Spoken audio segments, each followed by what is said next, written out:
Hey, hello, this is the podcast Thrive Not Survive After Abuse, and this is Shah, of course, as every day with a new episode. Yesterday we closed actually the series of the six needs of all human beings. Maybe I'll come back later to do a little wrap up or a comeback on this series. It comes back to us so often, and it has a lot to do also with healing from abuse. Another point that actually I had on the agenda to start to talk about, um, for quite a while, is actually storytelling. As you know, I talked about this before, that telling your story if you're abused is an important step, at least to my knowledge and my belief, in healing from sexual abuse. Or maybe healing is sometimes not even the best word. It's actually to give your abuse a place so that you can thrive and not just survive. But storytelling in itself is an interesting part in our society. First of all, who doesn't like stories, right? So years and years ago, in one of my first jobs, I worked as a product manager at an educational publisher, and we made textbooks. That's almost like an unknown thing anymore in school, but we made textbook, and I worked for a textbook series in history. And one of the things I was responsible for marketing and sales, and one of the things that I did as a product manager, I conducted a research. Is what is that? What is it that children mostly like about history teachers or teachers in general? Both were a little bit researched, and it was a serious research. And the number one thing that students liked, it actually didn't even matter what age. There was in elementary school, there was in middle school, and in high school. That those were the cohorts, so to speak, that we researched. The number one thing, very clear, that came out of it was always the teacher that knows how to tell stories. Now I say it in this phrase, and I paraphrase the real outcome of that thing. And the history, of course, is definitely one of the subjects that lends itself really well for telling stories. Now, if you think about and also read those that research again, if I can find it, I'll send it here. But it is done back in the 80s. Um, it's always the stories about the heroes in history.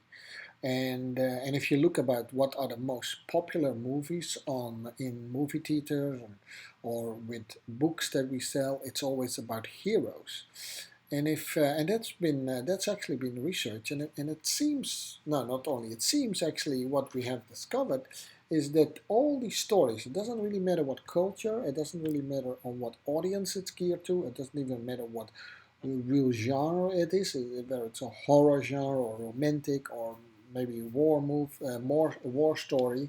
Um, when there's a hero involved, it always follows. It follows more or less, more than less, to be honest, um, the same script, the same script, and it's a script that entrepreneurs have adopted to tell their story.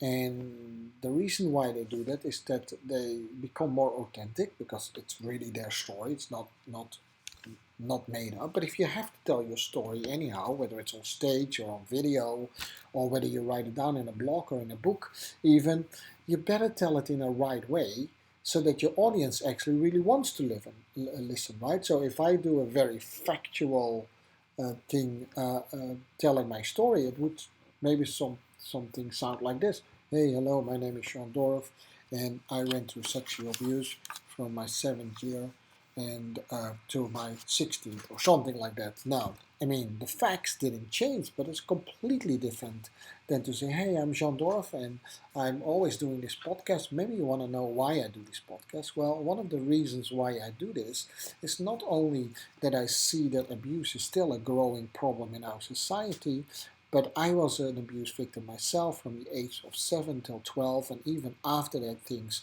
that I sometimes don't want to talk about it, but I have to because I have this podcast, you know, is a reason why I do this. Now, the abuse has affected me for so many years, and that's how I go into my story. You can already feel that you get a completely different connection with it than how I just only mention the facts, right? So we can say, hey, you always need to stick to the facts, yes, but I can still tell a story and stick to the facts at the same time.